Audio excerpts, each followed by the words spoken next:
যক্ষ্মা বা টিউবারকুলোসিস হলো এমন একটি রোগ যাতে প্রতিদিন গড়ে 4,000 জন এবং প্রতি বছরে গড়ে প্রায় 14 লাখ লোক গ্লোবালি মারা যান এই রোগটির কারণে। এই রোগটির বিষয়ে আমরা অনেকেই অনেক কিছু জানি, কিন্তু এই রোগটির বিষয়েও আমাদের মধ্যে অনেক ভ্রান্ত ধারণা বা মিথ আছে। আজকের এই ভিডিওতে আমি চেষ্টা করব সেই সমস্ত মিথগুলি বা ভ্রান্ত ধারণাগুলিকে আপনাদের সামনে তুলে ধরা। তো hello viewers, welcome to another blog. আমি ডক্টর জয়দেব, আর আজকের ব্লগের আলোচ্য বিষয় হচ্ছে টিবি বা যক্ষ্মা সম্পর্কিত আমাদের বিভিন্ন ভ্রান্ত ধারণা। তো যক্ষ্মার বিষয়ে প্রথম যে ভুল ধারণাটি আমাদের আছে সেটি হলো যে টিবি বা যক্ষ্মা মানেই সেটি সংক্রামক, অর্থাৎ কারোর যদি যক্ষ্মা রোগটি থাকে তার মানে এটাই যে তিনি সেই রোগটি অন্য কাউকে ট্রান্সমিট করবেন, কিন্তু ব্যাপারটা আদতেও সেরকম নয়। টিবি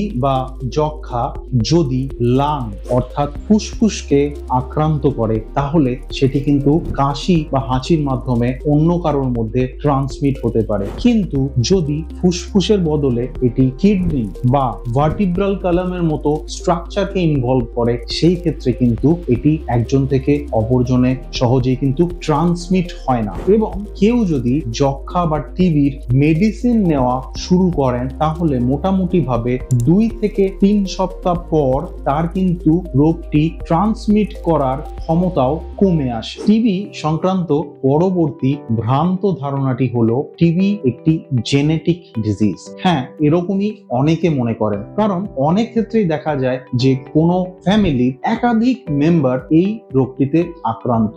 অনেকেই এর থেকে ধারণা করেন যে রোগটি বোধহয় জেনেটিক্যালি ট্রান্সমিটেড হয় এক প্রজন্ম থেকে আরেক প্রজন্মে, কিন্তু বাস্তবে আদৌ সেরকম হয় না। একই ফ্যামিলির একাধিক মেম্বার যখন একটি জায়গায় থাকেন, ক্লোজ প্রক্সিমিটি থাকার জন্য একজনের থেকে এই রোগটি হাঁচি কাশির মাধ্যমে অপরজনের মধ্যে খুব সহজেই ছড়িয়ে পড়ে। সেজন্যই দেখা যায় যে এই রোগটি একই ফ্যামিলির একাধিক মেম্বারকে এফেক্ট করে। সেজন্যই এটি কিন্তু কোনো জেনেটিক্যালি ট্রান্সমিটেড ডিজিজ নয়, এটি একজনের থেকে অপরজনে ট্রান্সমিটেড হয় শুধুমাত্র খুব ক্লোজ প্রক্সিমিটিতে থাকার জন্য। টিবি বা যক্ষ্মা সংক্রান্ত পরবর্তী মিথটি হলো এই রোগটি ইনকিউরেবল, অর্থাৎ এই রোগটিকে সারানো সম্ভব নয়, কিন্তু বাস্তবে একদমই সেরকম নয়।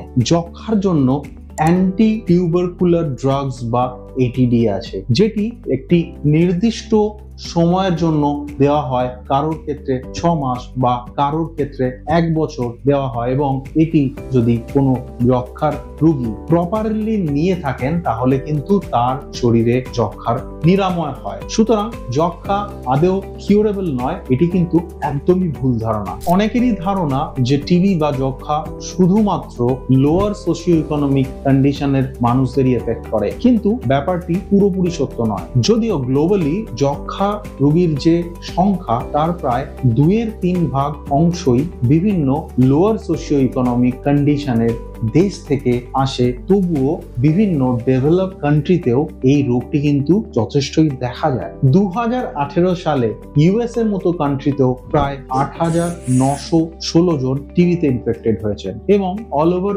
ইউরোপে 2019-এ প্রায় 52,000-এর মতো লোক এই রোগটিতে আক্রান্ত। সুতরাং টিবি বা যক্ষ্মার মতো রোগে শুধুমাত্র যে লোয়ার সোশিও ইকোনমিক গ্রুপের মানুষরাই এফেক্টেড হন এমন নয়, এই ডিজিজটিতেও সমাজের সর্বস্তরের মানুষই এফেক্টেড হয়ে থাকে। টিবির বিষয়ে আরেকটি ভুল ধারণা হলো যে টিবি রোগীর সাথে হ্যান্ডশেক করলে এই রোগটি ট্রান্সমিটেড হতে পারে।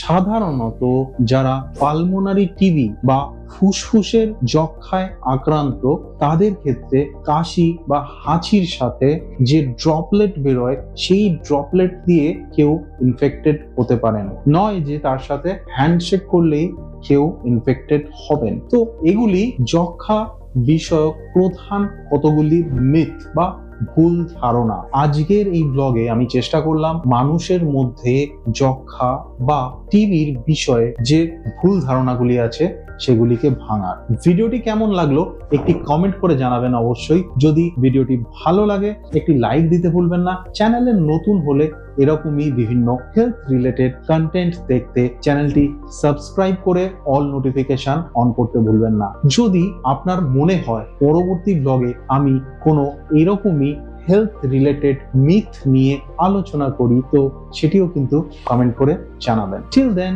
Take care and stay fit, be healthy. Thank you.